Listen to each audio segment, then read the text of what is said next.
सदस्य म्हणून भारताच्या संविधानाचा पूर्ण विश्वास ठेवून मानवाधिकारांचे संरक्षण, सामाजिक न्याय, पारदर्शकता आणि भ्रष्टाचार निर्मूलन या उद्देशांसाठी जेकेसी मानवाधिकार संरक्षण आणि भ्रष्टाचार निर्मूलन समिती कार्यात निष्ठेने सहभागी होण्याची शपथ घेतो।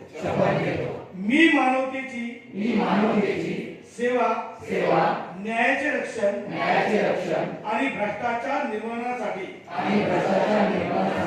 प्रामाणिक कार्य करेन। लाचखोरी, अन्याय, अत्याचार व बेकायदेशीर कृत्याला विरोध करेन। मी सत्य, प्रामाणिकपणा, पारदर्शकता व जबाबदारी या मूल्यांचे पालन करेन। मी माझ्या पदाचा व संस्थेच्या नावाचा कोणत्याही प्रकारे गैरवापर करणार नाही।